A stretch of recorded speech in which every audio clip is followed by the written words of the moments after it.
जिन्ने 47 साल गुरु नानक साहब दे नाल कीर्तन कीता है। हुण जिन्नू शूदर कह रहा है एक विपर, ओनू गुरु नानक साहब महाराज ने अपना साथी चुनिया। हुण जिन्नू लोग कहिंदे भी ये तरखान है, ये लकड़ दा काम करन वाला है, ये भी शूदर है, वो भाई लालो दे घरों गुरु नानक साहब महाराज ने कोदरे दी रोटी खाधी। इस करके ऐसी लाल तुझ बिन कौन करे, गरीब निवाज गुसैया मेरा माथे छत्र धरै। फिर कहते जाकी शोत जगत को लग गए, जाकी शोत जगत को लग गए। जिन्हां दे परछावें पैण दे नाल कदी चौंके चुल्हे पिटे जांदे सन, ता पर तू ही टरै। उन्हां ते मालका मेहर दी निगाह करन वाला तू है, क्योंकि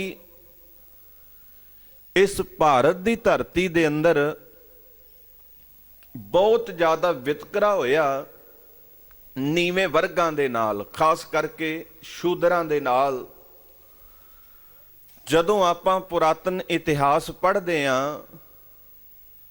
पुरातन इतिहास पढ़न दे नाल सानू पता लगदा है और असी ये गल कह देने आ भी सतयुग दे विच केवल सच सी। नहीं, सतयुग दे विच भी पाप होया, त्रेते दे विच भी होया, दुवापर विच भी होया ते अज कलयुग विच भी हो रहा है।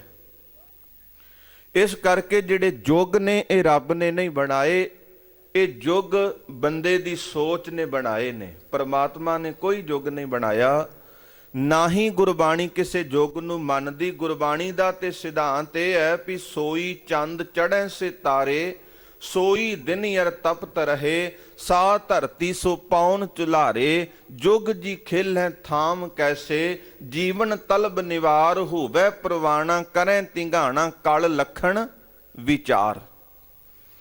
भी ओही चंद्रमा तारे पौन पानी सूरज हवा अग सतयुग सी जो अज है। खैर मैं जिहड़ी गल कहण लगा सां भी जाकी शोत जगत को लग गए, भी जिन्हां दे परछावां पैण दे नाल चौंके चुल्हे पिटे जाण, तां पर तू ही धरै। उन्हां ते मालका मेहर करन वाला केवल तू है।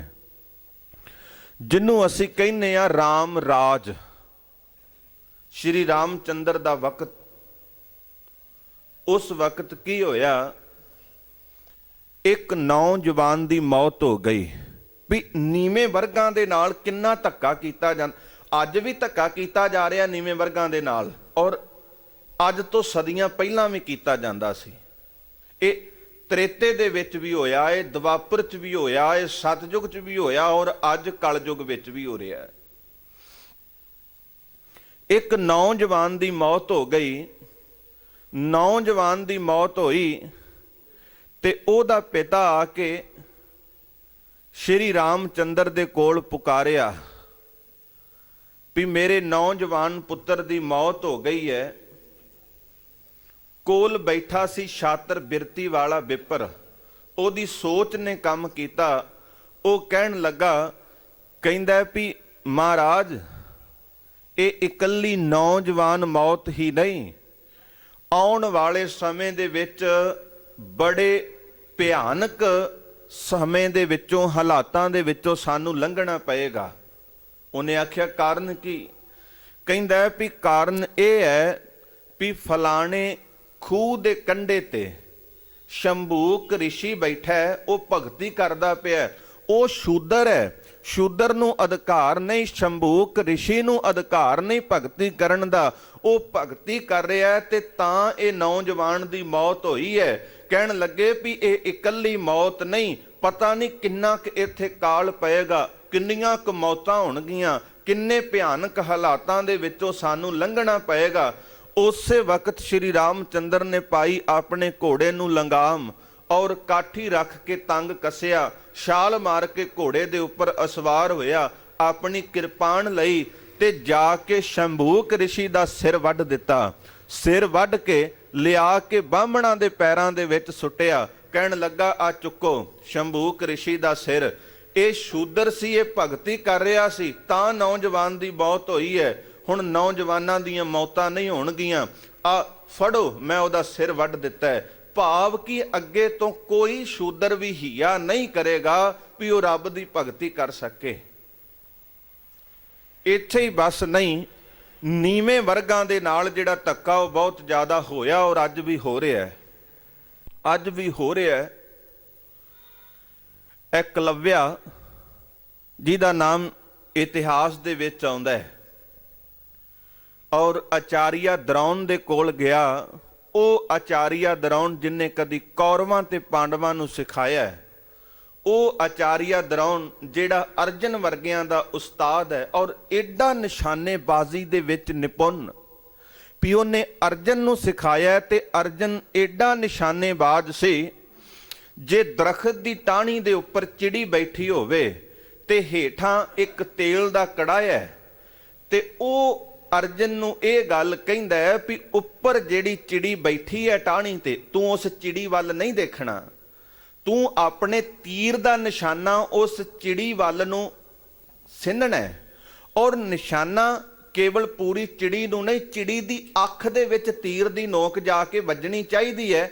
ਪਰ ਤੇਰਾ ਧਿਆਨ ਇਸ ਤੇਲ ਦੇ ਕੜਾਏ ਦੇ ਵਿੱਚੋਂ ਜਿਹੜਾ ਉਸ ਚਿੜੀ ਦਾ ਪਰਛਾਵਾਂ ਪੈ ਰਿਹਾ ਨਾ, ਉਸ ਤੇਲ ਦੇ ਕੜਾਏ ਦੇ ਵਿੱਚੋਂ ਉਸ ਉੱਪਰ ਬੈਠੀ ਚਿੜੀ ਦੀ ਅੱਖ ਨੂੰ ਦੇਖ ਤੇ ਉਹਨੂੰ ਨਿਸ਼ਾਨਾ ਲਾ। ਨਿਗਾਹ ਉਹਦੀ ਤੇਲ ਦੇ ਕੜਾਏ ਵਿੱਚ ਹੈ ਪਰ ਤੀਰ ਦੀ ਨੋਕ ਚਿੜੀ ਦੀ ਅੱਖ ਵੱਲ ਹੈ। ਵੀ ਐਡਾ ਨਿਸ਼ਾਨੇਬਾਜ਼ ਸੀ ਜਿਹੜਾ ਅਰਜਨ ਸੀ। ਵੀ ਕਿੱਡਾ ਕਮਾਰ ਹੋਵੇਗਾ ਆਚਾਰੀਆ ਦਰੋਣਾਚਾਰੀਆ। ਉਹਨੇ ਸਿਖਾਇਆ। ਇੱਕ ਦਿਨ ਕੀ ਹੋਇਆ, ਉਹਦੇ ਕੋਲ ਸਿੱਖਣ ਵਾਸਤੇ ਏਕਲਵਿਆ ਆਇਆ। ਏਕਲਵਿਆ ਨੇ ਹੱਥ ਜੋੜੇ, ਮਹਾਰਾਜ ਮੈਂ ਵੀ ਤੁਹਾਡੇ ਤੋਂ ਤੀਰ ਅੰਦਾਜ਼ੀ ਸਿੱਖਣਾ ਚਾਹੁੰਦਾ ਤੇ ਮੈਨੂੰ ਵੀ ਸਿਖਾਓ। ਕਹਿੰਦੇ ਵੀ ਸਿਖਾ ਦੇਾਂਗੇ, ਕੋਈ ਗੱਲ ਨਹੀਂ। ਗੱਲਬਾਤ ਹੋ ਗਈ। ਛਾਤਰ ਬਿਰਤੀ ਵਾਲੇ ਨੇ ਪੁੱਛਿਆ ਵੀ ਇਹਨੂੰ ਪੁੱਛੋ ਵੀ ਤੇਰੀ ਜ਼ਾਤ ਕੀ ਹੈ। ਏਕਲਵਿਆ ਨੇ ਜਵਾਬ ਦਿੱਤਾ, ਕਹਿਣ ਲੱਗਾ ਜੀ ਮੈਂ ਭੀਲਾਂ ਦੇ ਘਰ ਦਾ ਜੰਮ ਪਾਲਾਂ, ਭੀਲਾਂ ਦਾ ਮੁੰਡਾ, ਤੇ ਵਿਪਰ ਦੀ ਵਰਨ ਵੰਡ ਦੇ ਮੁਤਾਬਕ ਮੈਂ ਸ਼ੂਦਰ ਹਾਂ। ਕਹਿੰਦੇ ਵੀ ਸ਼ੂਦਰ ਨੂੰ ਤੇ ਅਧਿਕਾਰ ਹੀ ਨਹੀਂ ਜੰਗ ਯੁੱਧ ਦੇ ਵਿੱਚ ਹਥਿਆਰ ਚਲਾਉਣ ਦਾ, ਵੀ ਤੂੰ ਕੀ ਕਰਨਾ ਹੈ ਨਿਸ਼ਾਨੇਬਾਜ਼ੀ ਸਿੱਖ ਕੇ। ਕਹਿੰਦੇ ਵੀ ਤੈਨੂੰ ਨਹੀਂ ਸਿਖਾਉਣਾ, ਤੂੰ ਸ਼ੂਦਰ ਹੈ। ਉਹ ਉੱਥੋਂ ਆ ਗਿਆ, ਦੁਖੀ ਬੜਾ ਹੋਇਆ, ਜੰਗਲ 'ਚ ਚਲਾ ਗਿਆ। ਉਹਨੇ ਆ ਕੇ ਇੱਕ ਵੱਡਾ ਸਾਰਾ ਆਚਾਰੀਆ ਦਰੋਣ ਦਾ ਬੁੱਤ ਬਣਾ ਲਿਆ ਤੇ ਉਹਨੇ ਸਵੇਰ ਤੋਂ ਸ਼ਾਮ ਤੱਕ ਅਭਿਆਸ ਦੇ ਵਿੱਚ ਜੁਟ ਜਾਣਾ। ਦਿਨ ਰਾਤ ਇੱਕ ਕਰਕੇ ਉਸ ਏਕਲਵਿਆ ਨੇ ਅਭਿਆਸ ਕੀਤਾ। ਕਾਫੀ ਸਮਾਂ ਬਤੀਤ ਗਿਆ, ਉਹ ਬੜਾ ਪੂਰਾ ਨਿਸ਼ਾਨੇਬਾਜ਼ ਬਣ ਗਿਆ, ਜਿਹਨੂੰ ਆਚਾਰੀਆ ਦਰੋਣ ਨੇ ਆਖਿਆ ਸੀ ਵੀ ਤੂੰ ਸ਼ੂਦਰ ਹੈ, ਤੈਨੂੰ ਅਧਿਕਾਰ ਨਹੀਂ। ਇੱਕ ਦਿਨ ਉਹ ਏਡਾ ਕੁ ਪਰਪੱਕ ਨਿਸ਼ਾਨੇਬਾਜ਼ ਬਣਿਆ। ਉਧਰੋਂ ਕੁਦਰਤ ਦੀ ਵਿਧ ਦੇ ਮੁਤਾਬਕ ਆਚਾਰੀਆ ਦਰੋਣ ਉਹਦੇ ਨਾਲ ਦੇ ਸਾਥੀ ਆਪਣੇ ਘੋੜਿਆਂ ਤੇ ਅਸਵਾਰ ਹੋ ਕੇ, ਨਾਲ ਆਪਣੇ ਸ਼ਿਕਾਰੀ ਕੁੱਤੇ ਲੈ ਕੇ, ਬੰਦੂਕਾਂ ਔਰ ਤੀਰ ਲੈ ਕੇ ਸ਼ਿਕਾਰ ਖੇਡਣ ਦੇ ਵਾਸਤੇ ਉਸੇ ਜੰਗਲ ਵਿੱਚ ਚਲੇ ਗਏ। ਜਦੋਂ ਜੰਗਲ 'ਚ ਗਏ ਤੇ ਸ਼ਿਕਾਰ ਨਿਕਲਿਆ ਤੇ ਕੁੱਤਾ ਭੌਂਕਿਆ। ਜਦੋਂ ਕੁੱਤੇ ਨੇ ਆਪਣਾ ਭੌਂਕਣ ਵਾਸਤੇ ਮੂੰਹ ਖੋਲਿਆ ਤੇ ਉਧਰੋਂ ਜਿਹੜਾ ਏਕਲਵਿਆ ਸੀ ਉਸੇ ਜੰਗਲ ਦੇ ਵਿੱਚ ਅਭਿਆਸ ਕਰ ਰਿਹਾ। ਸੁਭਾਵਕ ਹੈ ਵੀ 10-15 ਸਕਿੰਟ ਜਦੋਂ ਕੁੱਤਾ ਭੌਂਕਦਾ ਤੇ ਆਪਣਾ ਮੂੰਹ ਖੁੱਲਾ ਰੱਖਦਾ। ਜਦੋਂ ਕੁੱਤੇ ਨੇ ਭੌਂਕਣ ਵਾਸਤੇ ਆਪਣਾ ਮੂੰਹ ਖੋਲਿਆ ਤੇ ਉਹਨੇ ਤੀਰਾਂ ਦੀ ਝੜੀ ਲਾ ਦਿੱਤੀ। ਜਿਹੜਾ ਕੁੱਤੇ ਦਾ ਮੂੰਹ ਸੀ ਉਹ ਤੀਰਾਂ ਦੇ ਨਾਲ ਭਰ ਦਿੱਤਾ। ਜਦੋਂ ਤੀਰ ਕੁੱਤੇ ਦੇ ਸੰਗ ਦੇ ਵਿੱਚ ਵੱਜੇ ਤੇ ਉਹ ਭਵੰਟਨੀ ਖਾ ਕੇ ਧਰਤੀ ਤੇ ਡਿੱਗ ਪਿਆ। ਆਚਾਰੀਆ ਦਰੋਣ ਬੜਾ ਹੈਰਾਨ ਹੋਇਆ ਵੀ ਐਡਾ ਨਿਸ਼ਾਨੇਬਾਜ਼, ਉਹਨੇ ਕੁੱਤੇ ਦੇ ਮੂੰਹ ਨੂੰ ਹੀ ਵਿੰਨ ਦਿੱਤਾ ਵੀ ਐਡਾ ਪਰਪੱਕ ਨਿਸ਼ਾਨਚੀ ਕਿਹੜਾ ਹੋਵੇਗਾ। ਅਗਾਂਹ ਵਧੇ, ਦੇਖਿਆ ਏਕਲਵਿਆ ਉਹ ਭੁੱਲ ਚੁੱਕੇ ਸਨ ਵੀ ਇਹ ਕੌਣ ਹੈ ਕੌਣ ਨਹੀਂ। ਪੁੱਛਿਆ ਵੀ ਤੁਸੀਂ ਕੌਣ ਹੋ। ਕਹਿਣ ਲੱਗਾ ਜੀ ਮੈਂ ਤੀਰ ਅੰਦਾਜ਼। ਤੁਸੀਂ ਕਿਵੇਂ ਇਹ ਨਿਸ਼ਾਨੇਬਾਜ਼ੀ ਕਿੱਥੋਂ ਸਿੱਖੀ। ਕਹਿਣ ਲੱਗਾ ਮਹਾਰਾਜ ਆ ਤੁਹਾਡਾ ਮੈਂ ਬੁੱਤ ਬਣਾਇਆ, ਮੈਂ ਬੁੱਤ ਬਣਾਇਆ ਤੁਹਾਡਾ। ਇਹਨੂੰ ਸਵੇਰੇ ਸਵੇਰੇ ਮੱਥਾ ਟੇਕ ਕੇ ਅਭਿਆਸ ਵਿੱਚ ਜੁਟ ਪੈਂਦਾ ਸਾਂ ਔਰ ਮੈਨੂੰ ਇਹ ਮੇਰੀ ਮਿਹਨਤ ਨੇ ਫਲ ਦਿੱਤਾ ਹੈ ਔਰ ਮੇਰੀ ਜਿਹੜੀ ਮਿਹਨਤ ਹੈ ਇਸੇ ਕਰਕੇ ਸਫਲਤਾ ਨੇ ਕਦਮ ਚੁੰਮੇ ਨੇ। ਤੇ ਮੈਂ ਤੀਰ ਅੰਦਾਜ਼ੀ ਆਰੰਭ ਕਰ ਦਿੱਤੀ ਸੀ ਤੇ ਅੱਜ ਮੈਂ ਤੀਰ ਅੰਦਾਜ਼ ਬਣ ਗਿਆ। ਆਚਾਰੀਆ ਦਰੋਣ ਬੜਾ ਪ੍ਰਭਾਵਿਤ ਹੋਇਆ। ਉਸ ਅਕਲਵਿਆ ਨੇ ਅਗਲੀ ਗੱਲ ਆਖੀ, ਕਹਿਣ ਲੱਗਾ ਜੀ ਮੈਂ ਤੁਹਾਡੇ ਦਰਬਾਰ 'ਚ ਗਿਆ ਸਾਂ ਸਿੱਖਣ ਵਾਸਤੇ, ਤੁਸੀਂ ਆਖਿਆ ਸੀ ਵੀ ਤੂੰ ਸ਼ੂਦਰ ਹੈ, ਤੈਨੂੰ ਅਧਿਕਾਰ ਨਹੀਂ ਤੀਰ ਅੰਦਾਜ਼ੀ ਸਿੱਖਣ ਦਾ, ਸ਼ਸਤਰ ਵਿਦਿਆ ਸਿੱਖਣ ਦਾ, ਤੇ ਮੈਂ ਆ ਗਿਆ ਸਾਂ। ਮੈਂ ਆ ਕੇ ਇੱਥੇ ਅਭਿਆਸ ਆਰੰਭ ਦਿੱਤਾ ਹੈ। ਆਚਾਰੀਆ ਦਰੋਣ ਨੇ ਆਖਿਆ ਵੀ ਨਿਸ਼ਾਨ 'ਚ ਹੀ ਬੜਾ, ਉਹ ਕਹਿੰਦਾ ਵੀ ਮੈਂ ਤੈਨੂੰ ਐਕਸੈਪਟ ਕਰਦਾ, ਮੈਂ ਤੈਨੂੰ ਕਬੂਲ ਕਰ ਲੈਣਾ, ਤੂੰ ਆ ਮੇਰੇ ਨਾਲ। ਉਹਨੂੰ ਵੀ ਹੋ ਗਿਆ ਵੀ ਮੈਨੂੰ ਉਵੇਂ ਕਿੰਨੇ ਜਾਣਨਾ ਹੈ, ਇਹ ਤੇ ਚੋਟੀ ਦਾ ਉਸਤਾਦ, ਔਰ ਮੈਂ ਲੋਕਾਂ ਨੂੰ ਆਖਾਂਗਾ ਵੀ ਮੇਰਾ ਉਸਤਾਦ ਆਚਾਰੀਆ ਦਰੋਣ ਹੈ ਤੇ ਮੇਰਾ ਨਾਮ ਹੋਏਗਾ। ਉਹ ਚਲਾ ਗਿਆ। ਜਦੋਂ ਆਚਾਰੀਆ ਦਰੋਣ ਅਕਲਵਿਆ ਨੂੰ ਲੈ ਕੇ ਆਪਣੇ ਦਰਬਾਰ 'ਚ ਚਲਾ ਗਿਆ, ਫਿਰ ਉੱਚੀ ਜ਼ਾਤ ਵਾਲੇ ਬਾਹਮਣਾਂ ਦੀ ਬਿਰਤੀ ਨੇ ਕੰਮ ਕੀਤਾ। ਕਹਿਣ ਲੱਗੇ ਵੀ ਇਹ ਸ਼ੂਦਰ ਜਿਹੜਾ ਤੀਰ ਅੰਦਾਜ਼ੀ ਦੇ ਵਿੱਚ ਨਿਪੁੰਨ ਹੋ ਗਿਆ ਹੈ, ਇਹਨੂੰ ਆਚਾਰੀਆ ਦਰੋਣ ਨੇ ਆਪਣਾ ਚੇਲਾ ਤੇ ਇਹਦਾ ਗੁਰੂ ਬਣ ਗਿਆ ਹੈ। ਫਿਰ ਉਹਨਾਂ ਨੇ ਆਖਿਆ, ਕਹਿਣ ਲੱਗੇ ਵੀ ਤੂੰ ਇਹਨੂੰ ਲੈ ਕੇ ਆਇਆ, ਇਹਦੇ ਤੋਂ ਕੁਝ ਮੰਗ, ਇਹਦੇ ਤੋਂ ਕੁਝ ਮੰਗ, ਇਹਨੂੰ ਕਹਿ ਵੀ ਦਛਣਾ ਦੇ। ਹੁਣ ਪੁਰਾਣਾ ਸਮਾਂ ਇਦਾਂ ਦਾ ਸੀ ਵੀ ਜਦੋਂ ਕੋਈ ਉਸਤਾਦ ਗੁਰੂ ਕੋਈ ਦਛਣਾ ਮੰਗਦਾ ਆਪਣੇ ਚੇਲੇ ਦੇ ਕੋਲੋਂ, ਤੇ ਚੇਲੇ ਨੂੰ ਉਹ ਦਛਣਾ ਦੇਣੀ ਪੈਂਦੀ। ਆਚਾਰੀਆ ਦਰੋਣ ਕਹਿੰਦਾ ਵੀ ਮੈਂ ਕੀ ਮੰਗਾ? ਉਹਨਾਂ ਨੇ ਆਖਿਆ ਵੀ ਤੂੰ ਮੰਗਣਾ ਨਾ, ਇਹਦੇ ਸੱਜੇ ਹੱਥ ਦਾ ਅੰਗੂਠਾ ਮੰਗ ਲੈ। ਉਹ ਚਾਲ ਸੀ ਇੱਕ, ਕਿਉਂਕਿ ਇਹ ਸ਼ੂਦਰ ਹੈ, ਇਹਨੂੰ ਆਪਾਂ ਨਕਾਰਾ ਕਰਨਾ ਹੈ। ਅੰਗੂਠਾ ਇਸ ਕਰਕੇ ਮੰਗਿਆ ਗਿਆ ਵੀ ਜਦੋਂ ਉਹਨੇ ਤੀਰ ਕਮਾਨ ਦੇ ਚਿੱਲੇ ਦੇ ਵਿੱਚ ਪਾ ਕੇ ਤੀਰ ਖਿੱਚਣਾ, ਜਿਸ ਸੱਜੇ ਹੱਥ ਦੇ ਨਾਲ ਉਹਨੇ ਤੀਰ ਨੂੰ ਖਿੱਚਣਾ, ਉਹ ਜਦੋਂ ਅੰਗੂਠਾ ਹੀ ਨਾ ਹੋਵੇਗਾ ਤੇ ਉਂਗਲਾਂ ਨਾਲ ਖਿੱਚੇਗਾ ਕਿੱਥੋਂ? ਇਹ ਸ਼ੂਦਰ ਹੈ, ਇਹਨੂੰ ਨਕਾਰਾ ਕਰ ਦਿਓ। ਉਹਨੇ ਆਖਿਆ, ਸੱਜਣਾ ਤੂੰ ਮੇਰਾ ਚੇਲਾ, ਮੈਂ ਤੇਰਾ ਗੁਰੂ ਆ, ਉਸਤਾਦ ਆ, ਤੇ ਮੈਨੂੰ ਦਸ਼ਣਾ ਦੇ ਵਿੱਚ ਆਪਣੇ ਸੱਜੇ ਹੱਥ ਦਾ ਅੰਗੂਠਾ ਦੇ ਦੇ। ਉਹਨੇ ਕੀ ਕੀਤਾ? ਉਹਨੇ ਆਪਣੇ ਗੁਰੂ ਦੇ ਅੱਗੇ ਜਿਹੜਾ ਵੱਢ ਕੇ ਅੰਗੂਠਾ ਭੇਟਾ ਰੱਖ ਦਿੱਤਾ। ਕਾਰਨ ਕੀ? ਵੀ ਉਹ ਜਿਹੜਾ ਅਕਲਵਿਆ ਸੀ ਉਹ ਸ਼ੂਦਰ ਸੀ। ਉਸ ਸ਼ੂਦਰ ਨੂੰ ਵਿਪਰ ਨੇ ਫਿਰ ਨਕਾਰਾ ਕਰ ਦਿੱਤਾ ਵੀ ਨਾ ਇਹਨੂੰ ਕੋਈ ਭਗਤੀ ਕਰਨ ਦਾ ਅਧਿਕਾਰ, ਨਾ ਇਹਨੂੰ ਤੀਰ ਅੰਦਾਜ਼ੀ ਦਾ ਅਧਿਕਾਰ। ਇਸੇ ਕਰਕੇ ਜੇਕਰ ਚੌਹਾਂ ਵਰਨਾਂ ਦੇ ਵਿੱਚੋਂ ਸਭ ਤੋਂ ਨੀਵਾਂ ਵਰਗ ਸਮਝਿਆ ਜਾਂਦਾ ਤੇ ਉਹ ਸ਼ੂਦਰ ਨੂੰ ਸਮਝਿਆ ਜਾਂਦਾ। ਇਸ ਕਰਕੇ ਉਹ ਸ਼ੂਦਰ ਕੈਟਾਗਰੀ, ਜਿਹੜੇ ਅੱਜ ਆਪਣੀਆਂ ਗੱਡੀਆਂ ਦੇ ਪਿੱਛੇ ਬੜੇ ਫਕਰ ਨਾਲ ਲਿਖਦੇ ਵੀ ਅਸੀਂ ਜੱਟ ਹਾਂ, ਜੱਟ ਸਿੱਖ ਹਾਂ, ਮਨੂ ਸਿਮਰਤੀ ਦੇ ਮੁਤਾਬਕ ਜਿਹੜਾ ਜੱਟ ਹੈ ਨਾ, ਇਹ ਵੀ ਸ਼ੂਦਰ ਹੈ। ਮਜਬੀ ਤੇ ਜੱਟ ਇੱਕ ਬਰਾਬਰ ਨੇ। ਮਨੂ ਸਿਮਰਤੀ ਦੇ ਮੁਤਾਬਕ ਜਿਨ੍ਹਾਂ ਨੂੰ ਅਸੀਂ ਰਵਿਦਾਸੀਏ ਚਮਿਆਰ ਕਹਿੰਦੇ, ਖੈਰ ਮੈਂ ਮਾਫੀ ਮੰਗ ਅਰਜ਼ ਕਰਦੇ ਹਾਂ ਵੀ ਸਿੱਖ ਧਰਮ ਅੰਦਰ ਜਾਤਾਂ ਪਾਤਾਂ ਦਾ ਵਿਤਕਰਾ ਨਹੀਂ, ਕਿਉਂਕਿ ਮਾਨਸ ਕੀ ਜਾਤ ਸਭੈ ਏਕੈ ਪਹਿਚਾਨ ਬੋ, ਇੱਥੇ ਉਹ ਸਿਧਾਂਤ ਹੈ, ਜਾਤਾਂ ਪਾਤਾਂ ਨਹੀਂ। ਪਰ ਮਨੂ ਸਿਮਰਤੀ ਦੇ ਮੁਤਾਬਕ, ਵਿਪਰ ਦੀ ਸੋਚ ਦੀ ਵਰਨ ਵੰਡ ਦੇ ਮੁਤਾਬਕ ਜਿਹੜਾ ਜੱਟ ਹੈ ਇਹ ਵੀ ਸ਼ੂਦਰ ਹੈ। ਇਹ ਬਰਾਬਰ ਹੀ ਨੇ, ਜਿਨ੍ਹਾਂ ਨੂੰ ਅਸੀਂ ਰਵਿਦਾਸੀਏ ਚਮਿਆਰ ਜਾਂ ਮਜਬੀ ਸਿੱਖ, ਇਹ ਜੱਟ, ਇਹ ਸਾਰੇ ਬਰਾਬਰ ਨੇ। ਜੱਟ ਵੀ ਸ਼ੂਦਰ ਹੈ ਮਨੂ ਸਿਮਰਤੀ ਦੇ ਮੁਤਾਬਕ। ਖੈਰ ਸਿੱਖ ਧਰਮ ਦੇ ਅੰਦਰ ਤੇ ਜਾਤਾਂ ਪਾਤਾਂ ਦਾ ਕੋਈ ਵਿਤਕਰਾ ਨਹੀਂ।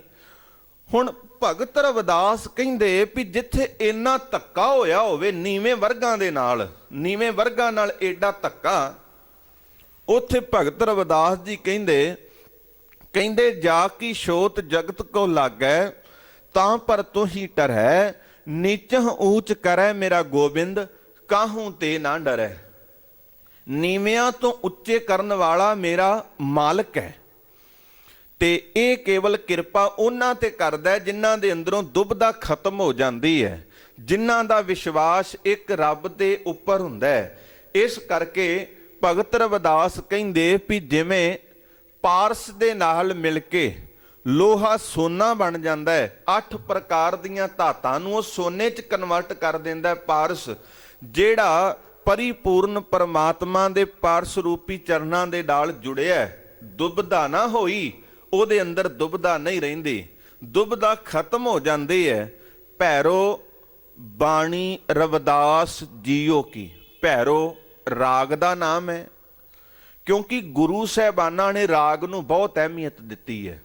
ਆਪਣੇ ਨਾਵਾਂ ਦੇ ਨਾਲੋਂ ਵੀ ਰਾਗ ਨੂੰ ਜ਼ਿਆਦੀ ਮਹਾਨਤਾ ਦਿੱਤੀ ਹੈ, ਕਿਉਂਕਿ ਗੁਰੂ ਗ੍ਰੰਥ ਸਾਹਿਬ ਮਹਾਰਾਜ ਦੀ ਸਮੁੱਚੀ ਬਾਣੀ ਹੈ ਜਿਹੜੀ, ਇਹ ਰਾਗ ਆਧਾਰਿਤ ਹੈ।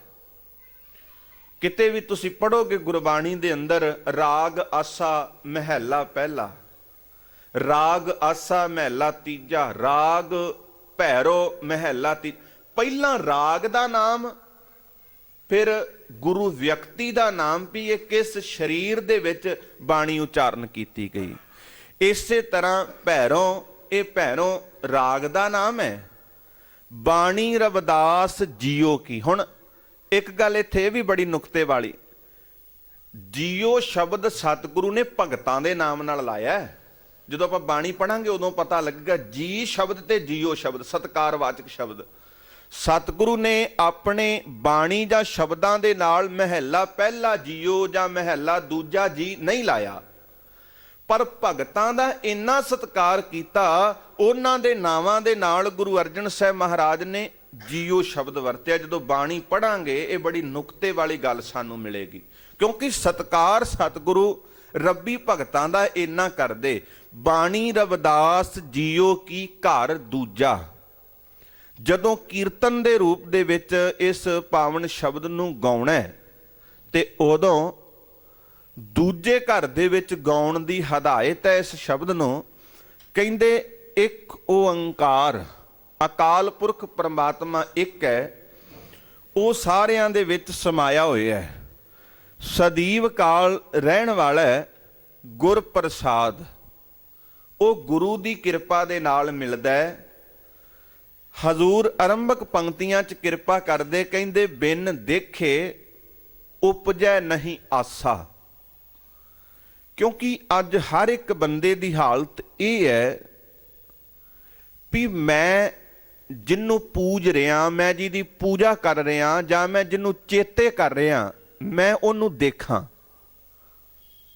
ਸਾਡਾ ਕੋਈ ਆਮ ਕੋਈ ਰਿਸ਼ਤੇਦਾਰ, ਕੋਈ ਸਕਾ ਸੰਬੰਧੀ, ਕਿਸੇ ਦਾ ਫੋਨ ਆ ਜਾਏ ਤੇ ਫੋਨ ਦੇ ਉੱਪਰ ਉਹਦੇ ਨਾਲ ਗੱਲਬਾਤ ਹੁੰਦੀ ਰਹੇ, ਸਾਡੀ ਵਿਚਾਰਾਂ ਦੀ ਸਾਂਝ ਹੁੰਦੀ ਰਹੇ, ਤੇ ਅਸੀਂ ਆਪਣੀਆਂ ਅੱਖਾਂ ਦੇ ਨਾਲ ਉਹਨੂੰ ਦੇਖਿਆ ਨਾ ਹੋਵੇ। ਹਰੇਕ ਬੰਦੇ ਦੀ ਇਹ ਸੋਚ ਹੈ ਵੀ ਜਿਹੜਾ ਏਡੀ ਵਧੀਆ ਸੋਚ ਵਾਲਾ ਹੈ, ਚੰਗੀ ਬਿਰਤੀ ਵਾਲਾ ਹੈ, ਵੀ ਮੈਂ ਉਹਨੂੰ ਆਪਣੀਆਂ ਅੱਖਾਂ ਦੇ ਨਾਲ ਜ਼ਰੂਰ ਵੇਖਣਾ, ਜ਼ਰੂਰ ਵੇਖਣਾ। ਅੱਜ ਇਹੀ ਹਰ ਇੱਕ ਮਨੁੱਖ ਦੀ ਹਾਲਤ ਇਹ ਹੈ, ਰੱਬ ਦੀ ਗੱਲ ਕਰ ਰਿਹਾ, ਨਾਮ ਜਪ ਰਿਹਾ, ਬਾਣੀ ਪੜ੍ਹ ਰਿਹਾ, ਭਗਤੀਆਂ ਹੋ ਰਹੀਆਂ ਨੇ, ਸਿਮਰਨ ਕੀਤੇ ਜਾ ਰਹੇ ਨੇ, ਪਰ ਹਰੇਕ ਬੰਦੇ ਦੀ ਸੋਚ ਹੈ ਵੀ ਜਿਹਨੂੰ ਮੈਂ ਯਾਦ ਕਰ ਰਿਹਾ ਉਹਨੂੰ ਮੈਂ ਆਪਣੀਆਂ ਅੱਖਾਂ ਦੇ ਨਾਲ ਦੇਖਾਂ। ਕਹਿੰਦੇ ਬਿਨ ਦੇਖੇ ਉਪਜੈ ਨਹੀਂ ਆਸਾ। ਹੁਣ ਵੇਖਣ ਤੋਂ ਬਿਨਾ ਅੰਦਰ ਤਾਂਗ ਨਹੀਂ ਪੈਦਾ ਹੁੰਦੀ। ਦੇ ਕੋਈ ਵੀ ਚੀਜ਼, ਕਿਸੇ ਨੂੰ ਆਮ ਦੁਨਿਆਵੀ ਕੋਈ ਜੀ ਲੈ ਲਓ, ਉਹਦੇ ਨਾਲ ਗੱਲਬਾਤ ਕਰ ਰਹੇ ਹਾਂ, ਪਰ ਜਿੰਨਾ ਚਿਰ ਉਹਨੂੰ ਆਪਾਂ ਦੇਖਿਆ ਨਹੀਂ, ਫਿਰ ਮਨ ਨੂੰ ਤਸੱਲੀ ਜੀ ਨਹੀਂ ਹੁੰਦੀ। ਬੰਦਾ ਕਹਿੰਦਾ ਵੀ ਮੈਂ ਇਸ ਸੱਜਣ ਨੂੰ ਮਿਲਾਂ ਇਸ ਨੂੰ। ਬਿਨ ਦੇਖੇ ਉਪਜੈ ਨਹੀਂ ਆਸਾ। ਕਹਿੰਦੇ ਉਸ ਅਕਾਲ ਪੁਰਖ ਪਰਮਾਤਮਾ ਨੂੰ ਮਿਲਣ ਤੋਂ ਬਿਨਾ, ਦੇਖਣ ਤੋਂ ਬਿਨਾ ਉਪਜੈ ਨਹੀਂ ਆਸਾ, ਤਾਂਗ ਪੂਰੀ ਨਹੀਂ ਹੁੰਦੀ। ਹਰੇਕ ਬੰਦੇ ਦੀ ਸੋਚ ਹੈ ਵੀ ਮੈਂ ਜਿੱਥੇ ਬਾਣੀ ਪੜ੍ਹਨਿਆ, ਨਾਮ ਸਿਮਰਿਆ, ਉਹਨੂੰ ਯਾਦ ਕਰਦਾ, ਭਗਤੀ ਕਰ, ਪਰ ਉਹਨੂੰ ਦੇਖਾਂ, ਉਹਨਾਂ ਚਿਰ ਤਾਂਗ ਅੰਦਰੋਂ ਪੂਰੀ ਨਹੀਂ ਹੁੰਦੀ। ਪਰ ਕਹਿੰਦੇ ਜੋ ਦਿਸੈ ਸੋ ਹੋਏ ਬਿਨਾਸ਼ਾ। ਜੋ ਅਸੀਂ ਦੇਖ ਰਹੇ ਹਾਂ ਉਹਨੇ ਤੇ ਸਭ ਕੁਝ ਨੇ ਨਾਸ਼ ਹੋ ਜਾਣਾ, ਉਹਨੇ ਸਭ ਕੁਝ ਨੇ ਖਤਮ ਹੋ ਜਾਣਾ। ਖੈਰ ਹੁਣ ਇਹ ਨਹੀਂ ਵੀ ਕੇਵਲ ਉਸ ਰੱਬ ਨੂੰ ਹੀ ਦੇਖੀਏ ਤੇ ਸਾਡੇ ਮਨ ਦੀ ਤਾਂਗ ਪੂਰੀ ਹੋਵੇਗੀ। ਗੁਰੂ ਨਾਨਕ ਨੂੰ ਹੀ ਦੇਖੀਏ ਵੀ ਆਖੀਏ ਆ ਬਾਬਾ ਨਾਨਕਾ ਤੇਰੇ ਦੀਦਾਰ ਕਰਨੇ ਨੇ, ਨਹੀਂ ਤੇ ਗੱਲ ਨਹੀਂ ਬਣਨੀ। ਜ਼ੇਬੁਲ ਨਿਸ਼ਾ, ਬਾਦਸ਼ਾਹ ਔਰੰਗਜ਼ੇਬ ਦੀ ਧੀ ਹੈ ਜ਼ੇਬੁਲ ਨਿਸ਼ਾ, ਤੇ ਇਹਨੇ ਆਪਣੀ ਕਲਮ ਦੇ ਨਾਲ ਲਿਖਣਾ, ਤੇ ਇਹਦੀ ਕਲਮ ਦੇ ਵਿੱਚ ਬੜਾ ਦਮ ਹੁੰਦਾ ਸੀ। ਇਹਨੇ ਇੱਕ ਲਿਖਤ ਲਿਖੀ ਤੇ ਇੱਕ ਸੂਫੀ ਫਕੀਰ ਨੇ ਇਹਦੀ ਲਿਖਤ ਨੂੰ ਪੜ੍ਹਿਆ ਤੇ ਉਹ ਬੜਾ ਪ੍ਰਭਾਵਿਤ ਹੋਇਆ। ਬੜਾ ਪ੍ਰਭਾਵਿਤ ਹੋਇਆ। ਉਹਨੇ ਆਖਿਆ ਵੀ ਜਿਹਦੀ ਇਹ ਲਿਖਤ ਹੈ ਉਹਨੂੰ ਮੈਂ ਜ਼ਰੂਰ ਮਿਲਣਾ ਹੈ। ਆਇਆ, ਬਾਦਸ਼ਾਹ ਔਰੰਗਜ਼ੇਬ ਦਾ ਦਰਬਾਰ ਲੱਗਾ ਹੋਇਆ ਹੈ, ਜਿਹਦੇ ਵਿੱਚ ਬੜੇ ਪਤਵੰਤੇ ਸੱਜਣ ਬੈਠੇ, ਬੁੱਧੀਜੀਵੀ। ਉਸ ਫਕੀਰ ਨੇ ਆ ਕੇ ਇਹ ਗੱਲ ਆਖੀ, ਕਹਿਣ ਲੱਗਾ ਜੀ ਤੁਹਾਡੀ ਧੀ ਦੀ ਇਹ ਲਿਖਤ ਹੈ, ਮੈਂ ਉਹਨੂੰ ਮਿਲਣਾ ਚਾਹੁੰਦਾ। ਕਿਉਂਕਿ ਇਸਲਾਮ ਦੇ ਅੰਦਰ ਏਦਾਂ ਅਧਿਕਾਰ ਨਹੀਂ।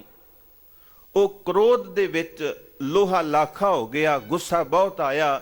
ਅਕਸਰ ਬਾਦਸ਼ਾਹ ਸੀ, ਕਚਹਿਰੀ ਲਾ ਕੇ ਬੈਠਾ, ਕੁਝ ਬੋਲ ਨਹੀਂ ਸਕਿਆ, ਅੰਦਰੇ ਅੰਦਰ ਸੜਿਆ ਬਹੁਤ। ਕਹਿਣ ਲੱਗਾ ਵੀ ਤੁਹਾਨੂੰ ਉਹਨੂੰ ਮਿਲਾ ਦੇਾਂਗੇ, ਪਰ ਕੁਝ ਵਕਤ ਲੱਗੇਗਾ। ਔਰੰਗਜ਼ੇਬ ਆਪਣੇ ਘਰ ਆਇਆ। ਉਹਦੀ ਧੀ ਜ਼ੇਬੁਲ ਨਿਸ਼ਾ ਨੇ ਦੇਖਿਆ ਵੀ ਅੱਜ ਪਿਤਾ ਦੇ ਚਿਹਰੇ ਤੇ ਇੰਨਾ ਕ੍ਰੋਧ, ਇੰਨੀ ਲਾਲੀ, ਇੰਨਾ ਗੁੱਸਾ, ਕਾਰਨ ਕੀ? ਉਹਨੇ ਹੌਸਲਾ ਜਿਹਾ ਕਰਕੇ ਆਪਣੇ ਪਿਤਾ ਨੂੰ ਪੁੱਛਿਆ ਵੀ ਅੱਬਾ ਜਾਨ ਮੈਨੂੰ ਦੱਸੋ ਕਾਰਨ ਕੀ, ਅੱਜ ਤੁਹਾਡੇ ਚਿਹਰੇ ਤੇ ਇੰਨਾ ਕ੍ਰੋਧ ਕਿਉਂ? ਕਹਿਣ ਲੱਗਾ ਇੱਕ ਕਮਬਖਤ ਬਦਤਮੀਜ਼ ਮੇਰੀ ਕਚਹਿਰੀ ਦੇ ਵਿੱਚ ਆਇਆ ਔਰ ਉਹਨੇ ਇਹ ਗੱਲ ਆਖੀ ਵੀ ਮੈਂ ਤੁਹਾਡੀ ਧੀ ਨੂੰ ਮਿਲਣਾ ਚਾਹੁੰਦਾ, ਮੈਂ ਉਹਨੂੰ ਦੇਖਣਾ ਚਾਹੁੰਦਾ ਜਿਹਦੀ ਇਹ ਲਿਖਤ ਹੈ। ਮੈਂ ਇਸ ਲਿਖਤ ਤੋਂ ਬੜਾ ਪ੍ਰਭਾਵਿਤ ਹੋਇਆ। ਉਹਨੇ ਫਿਰ ਇੱਕ ਸ਼ੇਰ ਲਿਖਿਆ। ਔਰੰਗਜ਼ੇਬ ਦੀ ਧੀ ਨੇ ਇਹ ਲਿਖ ਕੇ ਆਪਣੇ ਪਿਤਾ ਨੂੰ ਦੇ ਦਿੱਤਾ ਵੀ ਜਦੋਂ ਕੱਲ ਨੂੰ ਆਏਗਾ ਤੇ ਉਹਨੂੰ ਇਹ ਪੜ੍ਹਾ ਦਿਓ। ਔਰੰਗਜ਼ੇਬ ਨੇ ਉਹ ਪੱਤਰ ਲਿਆ ਤੇ ਅਗਲੇ ਦਿਨ ਫਿਰ ਉਹ ਸੂਫੀ ਫਕੀਰ ਆਇਆ, ਕਹਿਣ ਲੱਗਾ ਮੈਂ ਤੁਹਾਡੀ ਧੀ ਨੂੰ ਮਿਲਣਾ ਚਾਹੁੰਦਾ। ਕਹਿੰਦੇ ਮਿਲਣਾ ਤੇ ਚਾਹੁੰਦਾ, ਪਹਿਲਾਂ ਆ ਪੜ੍ਹ। ਉਹਨੇ ਆਖਿਆ, ਲਿਖਿਆ ਸੀ ਵਿੱਚ, ਕਹਿਣ ਲੱਗੀ ਵੀ ਫਕੀਰ ਜੀ ਜੇ ਮੇਰੀ ਲਿਖਤ ਪੜ੍ਹ ਕੇ ਤੁਹਾਨੂੰ ਮੇਰੇ ਦਰਸ਼ਨ ਨਹੀਂ ਨਾ ਹੋਏ, ਫਿਰ ਤੁਹਾਨੂੰ ਦਰਸ਼ਨ ਹੋ ਵੀ ਨਹੀਂ ਸਕਦੇ। ਆ ਜਿਹੜਾ ਸਰੀਰ ਇਹ ਮਿੱਟੀ ਦਾ ਬਣਿਆ, ਇਦਾਂ ਦੇ ਸਰੀਰ ਤੁਸੀਂ ਹਜ਼ਾਰਾਂ ਦੇਖ ਲਓਗੇ, ਸਰੀਰ ਦੇ ਢਾਂਚੇ ਲੱਖਾਂ ਦੇਖ ਲਓਗੇ। ਇਹ ਸਰੀਰ ਦੇ ਢਾਂਚਿਆਂ ਦੇ ਵਿੱਚ ਕਮਾਲ ਨਹੀਂ, ਔਰ ਕਮਾਲ ਇਹਨਾਂ ਲਫ਼ਜ਼ਾਂ ਦੇ ਵਿੱਚ ਹੈ। ਜੇ ਇਹਨਾਂ ਲਫ਼ਜ਼ਾਂ ਦੇ ਵਿੱਚੋਂ ਤੁਹਾਨੂੰ ਮੇਰੀ ਲਿਖਤ ਵਿੱਚੋਂ ਮੇਰੇ ਦਰਸ਼ਨ ਨਹੀਂ ਨਾ ਹੋਏ ਤੇ ਤੁਹਾਨੂੰ ਮੇਰੇ ਦਰਸ਼ਨ ਹੋ ਹੀ ਨਹੀਂ ਸਕਦੇ। ਕਿਉਂਕਿ ਜਿਨ੍ਹਾਂ ਨੂੰ ਗੁਰਬਾਣੀ ਵਿੱਚੋਂ ਬਾਬੇ ਨਾਨਕ ਦੇ ਦਰਸ਼ਨ ਨਹੀਂ ਨਾ ਹੋਏ, ਉਹ ਕਹਿੰਦੇ ਵੀ ਬਾਬਾ ਨਾਨਕਾ ਤੂੰ ਸਰੀਰ ਰੂਪ ਵਿੱਚ ਆ ਵੀ ਤੇਰੇ ਦਰਸ਼ਨ ਕਰਨੇ ਨੇ। ਇਹ ਤੇ ਸਾਡੀ ਧਰਤੀ ਤੇ ਇਦਾਂ ਦਾ ਵੀ ਮਤ, ਔਰ ਉਹਨਾਂ ਦੇ ਚੇਲਿਆਂ ਨੇ ਇਹ ਗੱਲ ਪ੍ਰਚਾਰੀ ਵੀ ਸਾਡੇ ਬਾਬਾ ਜੀ ਨੂੰ ਬਾਬੇ ਨਾਨਕ ਨੇ ਆਪ ਦਰਸ਼ਨ ਦਿੱਤੇ। ਵੀ ਇਹਦਾ ਮਤਲਬ ਤੁਹਾਡੇ ਬਾਬੇ ਨੂੰ ਗੁਰੂ ਗੋਬਿੰਦ ਸਿੰਘ ਸਾਹਿਬ ਦਾ ਸਿਧਾਂਤ ਚੰਗਾ ਨਹੀਂ ਸੀ ਲੱਗਾ ਵੀ ਆਗਿਆ ਭਈ ਅਕਾਲ ਕੀ ਤਬੈ ਚਲਾਇਓ ਪੰਥ, ਸਭ ਸਿੱਖਣ ਕੋ ਹੁਕਮ ਹੈ ਗੁਰੂ ਮਾਨਿਓ ਗ੍ਰੰਥ। ਉਹਨੇ ਗ੍ਰੰਥ ਨੂੰ ਗੁਰੂ ਮੰਨਿਆ ਨਹੀਂ ਤੇ ਉਹਨੂੰ ਬਾਬੇ ਨਾਨਕ ਦੀ ਲੋੜ ਸੀ। ਵੀ ਕੀ ਬਾਬਾ ਨਾਨਕ ਕੱਲਾ ਆਇਆ, ਉਹਦੇ ਨਾਲ ਤੇ 35 ਮਹਾਂਪੁਰਖ ਸਨ, ਉਹਦੇ ਨਾਲ 15 ਭਗਤ ਵੀ ਆਏ ਹੋਣਗੇ, 11 ਭੱਟ ਵੀ ਆਏ ਹੋਣਗੇ, ਉਹਦੇ ਨਾਲ ਬਾਕੀ ਗੁਰੂ ਸਾਹਿਬਾਨ ਵੀ ਆਏ ਹੋਣਗੇ, 3 ਗੁਰਸਿੱਖਾਂ ਦੀ ਬਾਣੀ ਵੀ ਵਿੱਚ ਦਰਜ ਹੈ। ਫਿਰ ਕਿੰਨੇ ਵੇਖਿਆ? ਸਾਡੇ ਬਾਬਾ ਜੀ ਨੇ ਵੇਖਿਆ। ਮੈਂ ਕਹਿ ਦਿਆਂਗਾ ਮੈਨੂੰ ਰਾਤੀ ਗੁਰੂ ਗੋਬਿੰਦ ਸਿੰਘ ਸਾਹਿਬ ਦੇ ਦਰਸ਼ਨ ਹੋਏ, ਕਹਿਣ ਦਾ ਕਿ ਤੁਸੀਂ ਕਹਿ ਦਿਓ ਵੀ ਸਾਨੂੰ 10 ਗੁਰੂ ਮਿਲਦੇ ਨੇ। ਇਹ ਤੇ ਭੰਬਲ ਭੂਸੇ ਦੇ ਵਿੱਚ ਪਾਇਆ ਨਾ ਸਾਡੀ ਕੌਮ ਨੂੰ। ਤੁਸੀਂ ਕਹਿ ਦਿਓ ਜੀ ਸਾਨੂੰ ਬਾਬਾ ਦੀਪ ਸਿੰਘ ਮਿਲਿਆ, ਦੂਜੇ ਕਿੰਨੇ ਵੇਖਿਆ? ਕਿਸੇ ਨੇ ਵੀ ਨਹੀਂ। ਇਹ ਜੀ ਸਾਡੇ ਬਾਬਾ ਜੀ ਨੇ ਵੇਖਿਆ, ਹੋਰ ਕੋਈ ਹੈ ਗਵਾਹ? ਕੋਈ ਨਹੀਂ। ਐਵੇਂ ਤੇ ਲੱਖਾਂ ਕਹਿ ਦੇਣਗੇ ਵੀ ਸਾਨੂੰ ਫਲਾਣਾ ਮਿਲਿਆ, ਢਿੰਗੜਾ ਮਿਲਿਆ। ਕਹਿਣ ਦਾ ਕੀ ਹੈ? ਇਸ ਕਰਕੇ ਅੱਜ ਗੁਰੂ ਨਾਨਕ ਗੁਰਬਾਣੀ ਕਰਕੇ ਨਾਲ ਹੈ। ਸਾਨੂੰ ਸਤਿਗੁਰੂ ਨੇ ਸ਼ਰੀਰਾਂ ਨਾਲ ਨਹੀਂ ਜੋੜਿਆ, ਸ਼ਰੀਰਾਂ ਨਾਲ ਨਹੀਂ ਜੋੜਿਆ। ਸਤਿਗੁਰੂ ਨੇ ਆਖਿਆ ਸਿੱਖੋ ਮੋਰੇ ਸ਼ਰੀਰ ਤੇ ਹੈ ਨਿਜ ਦੀਰਘ। ਆ ਗੁਰਬਾਣੀ ਹੈ ਨਾ, ਮੇਰੇ ਸ਼ਰੀਰ ਨਾਲੋਂ ਕਈ ਗੁਣਾ ਵੱਡੀ ਹੈ। ਇਹ ਸ਼ਰੀਰ ਤੇ ਮਿੱਟੀ ਦਾ ਪੁਤਲਾ ਹੈ। ਇਦਾਂ ਦੇ ਲੱਖਾਂ ਹਜ਼ਾਰਾਂ ਸ਼ਰੀਰ ਤੁਸੀਂ ਦੇਖ ਲਓਗੇ, ਪਰ ਸਾਹਿਬ ਜਾਨ ਅਦਾਇਬ ਕਹੇ। ਅਦਬ ਕਰਨਾ ਗੁਰਬਾਣੀ ਦਾ, ਇਹਨੂੰ ਰੱਬ ਸਮਝ ਕੇ, ਮਾਲਕ ਸਮਝ ਕੇ। ਇਸ ਕਰਕੇ ਗੁਰੂ ਨਾਨਕ ਸਾਹਿਬ ਦੇ ਦੀਦਾਰ ਜਿਹਨੂੰ ਜਪਜੀ ਸਾਹਿਬ ਚੋਂ ਨਹੀਂ ਹੋਏ, ਸਿੱਧ ਗੋਸ਼ਟ ਚੋਂ ਨਹੀਂ ਹੋਏ, ਰੱਬੀ ਬਾਣੀ ਚੋਂ ਨਹੀਂ ਹੋਏ, ਉਹਨੂੰ ਕੋਈ ਅਧਿਕਾਰ ਨਹੀਂ ਵੀ ਆ ਬਾਬਾ ਨਾਨਕਾ ਤੇਰੇ ਸਰੀਰ ਨੂੰ ਦੇਖਣ ਦੀ ਲੋੜ ਹੈ। ਨਾਲੇ ਸਰੀਰ ਨੇ ਥੋੜਾ ਕੋਈ ਸਿਧਾਂਤ ਦੇ ਦੇਣਾ। ਫੋਟੋਆਂ ਤੇ ਅਸੀਂ ਲੱਖਾਂ ਲਾ ਲਈ, ਫੋਟੋ ਨੇ ਕਿਹੜਾ ਸਿਧਾਂਤ ਦਿੱਤਾ? ਸਿਧਾਂਤ ਤੇ ਸ਼ਬਦ ਨੇ ਦੇਣਾ ਨਾ। ਗੁਰੂ ਨਾਨਕ ਸਾਹਿਬ ਗਏ 15 ਭਗਤਾਂ ਕੋਲ, ਉਹਨਾਂ ਨੂੰ ਇਹ ਥੋੜਾ ਆਖਿਆ ਵੀ ਤੁਸੀਂ ਆਪੋ ਆਪਣੀਆਂ ਫੋਟੋਆਂ ਦੇ ਦਿਓ। ਨਹੀਂ, ਉੱਥੋਂ ਲਿਆਏ ਤੇ ਸ਼ਬਦ ਲੈ ਕੇ ਆਏ। ਜਿਹੜਾ ਸ਼ਬਦ ਅੱਜ ਸਾਡੀ ਅਗਵਾਈ ਕਰ ਰਿਹਾ ਹੈ। ਹੁਣ ਭਗਤ ਰਵਿਦਾਸ ਕਹਿੰਦੇ ਜੋ ਦਿਸੈ ਸੋ ਹੋਏ ਬਿਨਾਸ਼ਾ, ਜੋ ਦਿਸ ਰਿਹਾ ਉਹ ਨਾਸ਼ ਹੋ ਜਾਂਦਾ ਹੈ। ਵਰਨ ਸਹਿਤ ਜੋ ਜਾਪੈ ਨਾਮ, ਜਿਹੜਾ ਪੂਰੇ ਵਰਣਨ ਦੇ ਸਹਿਤ ਵਖਿਆਨ ਕਰਕੇ ਪ੍ਰਮਾਤਮਾ ਦੇ ਨਾਮ ਨੂੰ ਜਪੇ, ਸੋ ਜੋਗੀ ਕੇਵਲ ਨਿਹਕਾਮ, ਕਹਿੰਦੇ ਉਹ ਆਪਣੇ ਅੰਦਰੋਂ ਕਾਮਨਾ ਮਾਰ ਲੈਂਦਾ, ਤ੍ਰਿਸ਼ਨਾ ਮਾਰ ਲੈਂਦਾ, ਵਿਕਾਰ ਮਾਰ ਲੈਂਦਾ, ਉਹ ਕੇਵਲ ਜੋਗੀ। ਜੋਗੀ ਦਾ ਅਰਥ ਹੈ ਜਿਹੜਾ ਰੱਬ ਨੂੰ ਪਾਉਣ ਵਾਸਤੇ ਤੁਰੇ ਹੈ। ਜੋਗ ਦਾ ਅਰਥ ਹੈ ਮਿਲਾਪ, ਜੋਗੀ ਦਾ ਅਰਥ ਹੈ ਜਿਹੜਾ ਰੱਬ ਦੇ ਮਿਲਾਪ ਵਾਸਤੇ ਤੁਰੇ ਹੈ। ਅਗਲੀਆਂ ਪੰਕਤੀਆਂ 'ਚ ਭਗਤ ਸਾਹਿਬਾਨ ਕਹਿੰਦੇ ਸੋ ਮਨ ਕੀ ਦੁਬਦਾ ਖਾਏ। ਹੁਣ ਇਹ ਨਹੀਂ ਵੀ ਸਾਡੇ ਬਾਬਾ ਜੀ ਮੋਨੀ ਨੇ, ਉਹ ਬੋਲਦੇ, ਰੱਬ ਨੇ ਜ਼ੁਬਾਨ ਦਿੱਤੀ, ਬੋਲਣ ਵਾਸਤੇ ਦਿੱਤੀ ਹੈ।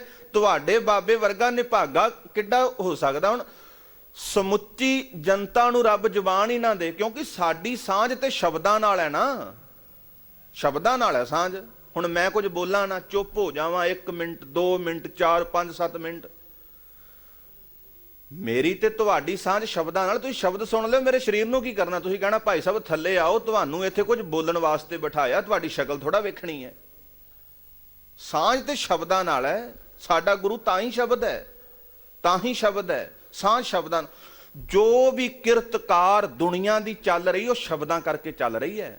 ਸ਼ਬਦ ਨਾ ਹੋਣ ਤੇ ਸਾਡੇ ਨਾਮ ਦਾ ਹੀ ਪਤਾ ਨਹੀਂ, ਸ਼ਬਦ ਨਾ ਹੋਣ ਤੇ ਥਾਵਾਂ ਦਾ ਹੀ ਪਤਾ ਨਹੀਂ, ਕਿੱਥੇ ਅਸੀਂ ਰਹਿ ਰਹੇ ਹਾਂ, ਕਿੱਥੇ ਸਾਡਾ ਜਨਮ ਹੋਇਆ, ਸਾਡਾ ਪਿਓ ਕਿਹੜਾ, ਪਿਤਾ ਕਿਹੜਾ। ਹੁਣ ਜਿੰਨਾ ਵੀ ਕਾਰ ਵਿਹਾਰ ਚੱਲ ਰਿਹਾ ਉਹ ਸ਼ਬਦਾਂ ਕਰਕੇ। ਪਰ ਲੋਕ ਪ੍ਰਚਾਰ ਰਹੇ ਨੇ ਸਾਡੇ ਬਾਬਾ ਜੀ ਬੜੇ ਮੋਨੀ ਨੇ। ਰੱਬ ਨੇ ਜ਼ੁਬਾਨ ਬੋਲਣ ਵਾਸਤੇ ਦਿੱਤੀ ਹੈ। ਕਾਹਦੇ ਵਾਸਤੇ ਦਿੱਤੀ? ਹੁਣ ਰੱਬ ਦੇ ਸ਼ਰੀਕ ਬਣ ਜਾਣਾ ਵੀ ਰੱਬਾ ਤੂੰ ਦਿੱਤੀ ਹੈ ਜ਼ੁਬਾਨ ਤੇ ਅਸੀਂ ਬੋਲਣਾ ਕੋਈ ਨਹੀਂ।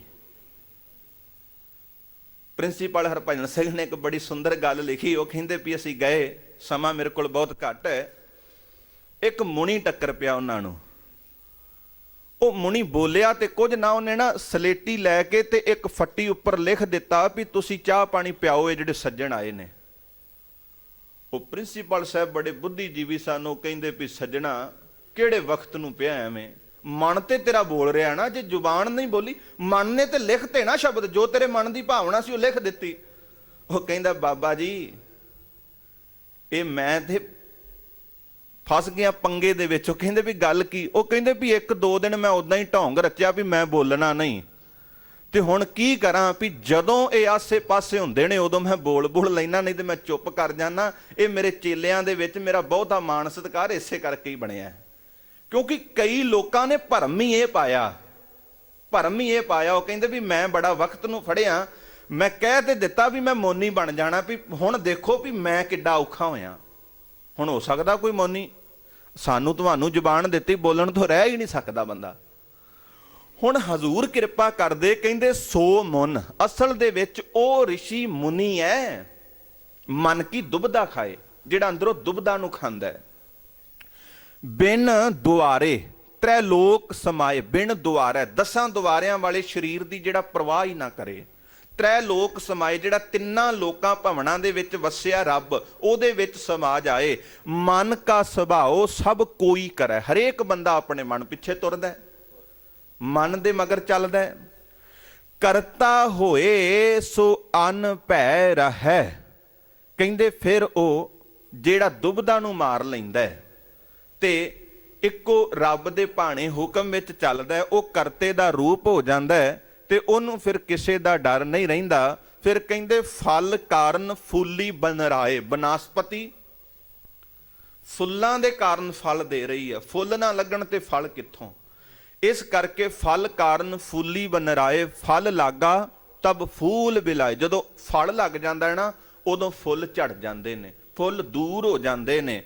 ਗਿਆਨੇ ਕਾਰਨ ਕਰਮ ਅਭਿਆਸ, ਗਿਆਨ ਦੇ ਕਾਰਨ ਅਸੀਂ ਕਰਮ ਕਰ ਰਹੇ ਹਾਂ, ਅਭਿਆਸ ਕਰ ਰਹੇ ਹਾਂ, ਨਾਮ ਜਪ ਰਹੇ ਹਾਂ। ਪਰ ਹੁੰਦਾ ਕੀ ਹੈ? ਗਿਆਨ ਭਇਆ ਤਹਿ ਕਰਮੈ ਨਾਸ। ਪਹਿਲਾਂ ਕਰਮ ਕੀਤੇ ਜਾਂਦੇ ਨੇ ਧਰਮ ਦੇ, ਗਿਆਨ ਹਾਸਲ ਕਰਨ ਵਾਸਤੇ। ਪਰ ਭਗਤ ਰਵਿਦਾਸ ਕਹਿੰਦੇ ਜਿਵੇਂ ਫੁੱਲ ਲੱਗਦੇ ਨੇ, ਫੁੱਲਾਂ ਤੋਂ ਬਾਅਦ ਫਲ ਲੱਗ ਜਾਣ ਤੇ ਫੁੱਲ ਝੜ ਜਾਂਦੇ ਨੇ। ਲੋਕ ਕਰਮ ਅਭਿਆਸ ਕਰ ਰਹੇ ਨੇ ਗਿਆਨ ਵਾਸਤੇ। ਜਦੋਂ ਗਿਆਨ ਹਾਸਲ ਹੋ ਜਾਂਦਾ ਹੈ ਫਿਰ ਕਰਮਾ ਨਾਸ਼, ਉੱਥੇ ਕਰਮਾਂ ਦਾ ਨਾਸ਼ ਹੋ ਜਾਂਦਾ ਹੈ। ਕ੍ਰਿਤ ਕਾਰਨ ਦਦ ਮਥੈ ਸਿਆਨ, ਸਿਆਣ ਦਾ ਅਰਥ ਹੈ ਸੁਹਾਗਣ, ਇਸਤਰੀ, ਔਰਤ। ਘ੍ਰਿਤ ਕਾਰਨ, ਘਿਓ ਵਾਸਤੇ ਇੱਕ ਸੁਹਾਗਣ ਸਤਵੰਤੀ ਦੁੱਧ ਨੂੰ ਰਿੜਕਦੀ ਹੈ। ਕਹਿੰਦੇ ਜੀਵਤ ਮੁਕਤ ਸਦਾ ਨਿਰਵਾਣ। ਹੁਣ ਜਿਹੜਾ ਆਪਣੀ ਜ਼ੁਬਾਨ ਦੇ ਨਾਲ ਪਰਿਪੂਰਨ ਪਰਮਾਤਮਾ ਦੇ ਨਾਮ ਨੂੰ ਰਿੜਕੇ ਜਪੇ, ਕਿਉਂਕਿ ਹਰ ਕਾ ਬਿਲੋਵਨਾ ਬਿਲੋਵੋ ਮੇਰੇ ਭਾਈ। ਫਿਰ ਅਗਲੀ ਗੱਲ ਕੀ ਹੈ? ਸਹਿਜ ਬਿਲੋਵੋ ਜੈਸੇ ਤਤ ਨਾ ਜਾਈਏ। ਥੋੜਾ ਵਾਹਿਗੁਰੂ ਵਾਹਿਗੁਰੂ ਵਾਹਿਗੁਰੂ ਵਾਹਿਗੁਰੂ ਵਾਹਿਗੁਰੂ, ਜਿੱਥੇ ਨਾਮ ਸ਼ਬਦ ਆ ਗਿਆ ਉੱਥੇ ਸਾਗੇ ਰਾਗੀ ਢਾਡੀ ਪ੍ਰਚਾਰਕਾਂ ਨੇ ਬਸ ਰੀਲ ਪਾ ਦਿੱਤੀ ਵਾਹਿਗੁਰੂ ਵਾਹਿਗੁਰੂ। ਹੁਣ ਗੁਰਬਾਣੀ ਕਹਿੰਦੀ ਵੀ ਸਹਿਜ ਬਲੋਵੋ ਜੈਸੇ ਤਤ ਨਾ ਜਾਈ। ਜਦੋਂ ਪੁਰਾਣੇ ਸਮਿਆਂ ਦੇ ਵਿੱਚ ਉਹਨਾਂ ਹੱਥ ਵਾਲੀ ਮਧਾਣੀ ਨਾਲ ਸਾਡੀਆਂ ਮਾਤਾਵਾਂ ਨੇ ਦੁੱਧ ਰਿੜਕਣਾ, ਤੇ ਜਦੋਂ ਘਿਓ ਆ ਜਾਣਾ ਉਦੋਂ ਸਹਿਜ ਦੇ ਨਾਲ, ਵੀ ਕਿਤੇ ਇਹ ਨਾ ਹੋਵੇ ਜੇ ਕਾਲੀ ਦੇ ਨਾਲ ਰਿੜਕਿਆ ਤੇ ਆਇਆ ਹੋਇਆ ਮੱਖਣ ਲੱਸੀ 'ਚ ਘੁਲ ਸਕਦਾ। ਸਹਿਜ ਬਲੋਵ, ਬੜੇ ਸਹਿਜ ਨਾਲ, ਜੈਸੇ ਤਤ ਨਾ ਜਾਈ, ਬੜੇ ਸਹਿਜ ਨਾਲ ਸੰਤੋਖ ਨਾਲ ਬਾਣੀ ਪੜ੍ਹਨੀ ਹੈ, ਵਿਚਾਰਨੀ ਹੈ, ਰੱਬ ਦੇ ਨਾਮ ਨੂੰ ਜਪਣਾ ਹੈ। ਇਸ ਕਰਕੇ ਜੀਵਨ ਮੁਕਤ ਸਦਾ ਨਿਰਵਾਣ। ਜਿਹੜਾ ਜ਼ੁਬਾਨ ਨਾਲ ਪ੍ਰਮਾਤਮਾ ਦੇ ਨਾਮ ਨੂੰ ਰਿੜਕਦਾ ਜਪਦਾ ਉਹ ਹਮੇਸ਼ਾ ਨਿਰਵਾਣ ਹੈ।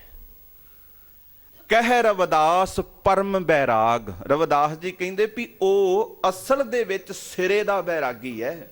ਸਿਰੇ ਦਾ ਬੈਰਾਗੀ ਕਿਹੜਾ? ਜਿਹੜਾ ਆਪਣੀ ਜ਼ੁਬਾਨ ਦੇ ਨਾਲ ਪ੍ਰਮਾਤਮਾ ਦੇ ਨਾਮ ਨੂੰ ਸਿਮਰਦਾ, ਜਿਨੇ ਗਿਆਨ ਨੂੰ ਹਾਸਲ ਕਰ ਲਿਆ, ਜਿਹੜਾ ਪਰਚੈ ਰਾਮ ਰਵੈ ਜੋ ਕੋਈ, ਪਾਰਸ ਪਰਸੈ ਦੁਬਦਾ ਨਾ ਹੋਈ, ਜਿਹਦੇ ਅੰਦਰ ਦੁਬਦਾ ਨਹੀਂ।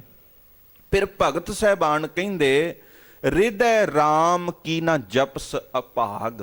ਇਹ ਅਭਾਗੇ ਨਿਭਾਗੇ ਬੰਦੇ, ਕਰਮਾਂ ਤੋਂ ਹੀਣੇ ਭਾਗਾਂ ਤੋਂ ਸਖਣੇ, ਤੇਰੇ ਅੰਦਰ ਰੱਬ ਹੈ, ਪਰਮਾਤਮਾ ਦਾ ਨਾਮ ਤੇਰੇ ਅੰਦਰ ਹੈ। ਹਿਰਦੈ ਰਾਮ, ਹਿਰਦੇ ਵਿੱਚ ਰੱਬ ਹੈ। ਕੀ ਨਾ ਜਪਸ ਅਭਾਗ, ਤੂੰ ਕਿਉਂ ਨਹੀਂ ਜਪਦਾ? ਇਸ ਕਰਕੇ ਜਪ, ਤਾਂ ਹੀ ਲੋਕ ਸੁਖੀਏ ਪਰਲੋਕ ਸੁਹੇਲੇ। ਨਾਨਕ ਹਰ ਪ੍ਰਭ ਆਪੇ ਮੇਲੇ ਦੀ, ਬਖਸ਼ਿਸ਼ ਦੇ ਪਾਤਰ ਅਸੀਂ ਬਣਨਾ। ਹੋਈਆਂ ਬੇਅੰਤ ਪ੍ਰਕਾਰ ਦੀਆਂ ਭੁੱਲਾਂ ਦੀ ਖਿਮਾ। ਸਤਿਗੁਰੂ ਗੁਰੂ ਸਾਹਿਬਾਨ ਦੀ ਸੰਗਤ ਬਖਸ਼ਣ ਯੋਗ ਹੈ, ਬਖਸ਼ ਦੇਣਾ ਜੀ। ਸਰਬੱਤ ਸੰਗਤ ਪਾਓ ਫਤਿਹ ਦੀ ਸਾਂਝ ਆਖੋ ਜੀ। ਵਾਹਿਗੁਰੂ ਜੀ ਕਾ ਖਾਲਸਾ, ਵਾਹਿਗੁਰੂ ਜੀ ਕੀ ਫਤਿਹ।